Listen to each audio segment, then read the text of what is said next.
Hello everyone. आप सभी के सामने ये जो पेड़ जो दिख रहा है ये इसका नाम अर्क है, जिसको लोकली लैंग्वेज में अकवन, मदार, आक, शीरपर्ण भी बोला जाता है। और ये जो है इसका लैटिन नेम कैलोट्रोपिस प्रोसेरा है, इस जो कि फैमिली एस्पलरिएसेई फैमिली से बिलोंग करता है। अगर इसकी रस की बात की जाए तो इसमें रस कटु तिक्त गुण लघु रुक्ष तीक्ष्ण और विपाक कटु वीर्य उष्ण होता है। अगर इसके प्रयोग अंग की बात की जाए तो इसका पार्ट यूज़ होता है वो जो कि शीर होता है, इसका दूध होता है, मूल होता है, पत्र और पुष्प भी इसका यूज़ किया जाता है। अगर इसकी मेनली जो होता है यूजेज की बात की जाए तो ये गुल्म, ट्यूमर, शोथ, इन्फ्लामेशन, कहीं पे स्वेलन इन्फ्लामेशन हो गया, उदर रोग, एब्डोमेन डिजीज़ेज़ में, श्वास में, काश में, रेस्पिरेटरी डिजीज़ेज़ में भी इसका यूज़ किया जाता है। और ये जो है तीक्ष्ण विरेचन का भी काम करता है। कहीं पे अगर कभी पाचन क्रिया में प्रॉब्लम हो और कॉन्स्टिपेशन हो तो ये इसके तीक्ष्ण विरेचन में भी इसका आयुर्वेद के अकॉर्डिंग लाभदायक है।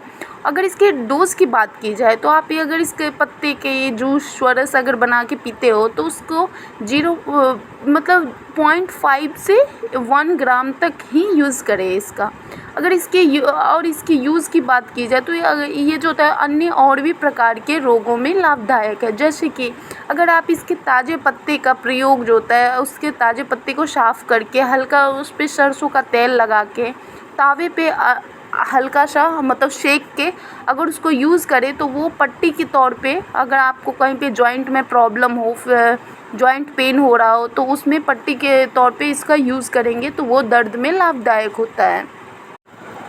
इसके जो पत्ते जो होते हैं एंटी इन्फ्लेमेटरी होता है। इसके पत्तों का प्रयोग जो होता है पान के रूप में भी किया जाता है। जैसे कि कोई दम्मा का रोगी हो, अस्थमा का पेशेंट में को भी इसका पत्ते का यूज़ पान के रूप में करवाया जाता है।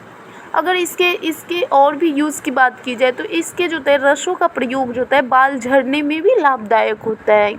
और इसके फल में जो होता है रुई पाए जाते हैं, जिसका जो होता है प्रयोग खून बंद करने में किया जाता है। और इसका एक चीज़ की सावधानी रखें, क्या इसके दूध कभी भी कहीं पे आँखों में इसके दूध ना जाने चाहिए, क्योंकि वो उससे आँख का रोग कर सकता है, हो सकता है। और इसकी अगर योग की बात की जाए तो अगर आप इसके मार्केट में देखें तो इसका अर्क लवण, अर्क तैल और अर्क स्वर नाम से भी इसका फॉर्मूलेशन मिलता है, मेडिकल फॉर्मूलेशन। Thank you.